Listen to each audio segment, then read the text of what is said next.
ওই যে ফটোটা ছেড়েছি অনেকে তাই লিখেছে সো সুইট, দুজনকে ওর লাগছে। বড় পিসিমণির মতো বুড়ো কুচকানো শিখেছে আমাদের মিঠাই মা।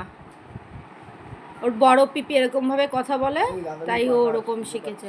ওই যে আবার মন দিয়ে শুনছে। এই ধারাটা বড় পিপি পেয়েছে ও। হ্যাঁ, এই যে আমাদের বড় পিপি কেমন করে করে বল কুচকা। আমি আমার মা দেখেন তো আমাদের দুজনকে একরকম লাগছে কিনা। একদম। হ্যাঁ, পুরো কুচকেই রয়েছে। পুরো একরকম লাগছে না দুজনকে আমাদের? পুরো কুচকেই রয়েছে। এটা আমার সোনা মা, আমাদের হীরের টুকরো। তোমাদের হাই তুলছে, এবার মনে হয় খিদু খিদু পাচ্ছে।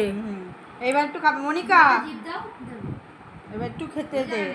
অনেক ধৈর্য ধরছে কিন্তু এরপরে কিন্তু কাঁদলে ওর কোনো দোষ নেই, তাই না মা? হ্যাঁ। এই যে বুড়ো কুচকে শুনছে ব্যাপারটা অবজার্ভ করতে চাইছে ও, ব্যাপারটা কি হচ্ছে, তাই তো মা? ভিডিও কলে কথা বললে একটানা তাকিয়ে থাকে। হ্যাঁ, ঘুম পেয়ে গেছে গো।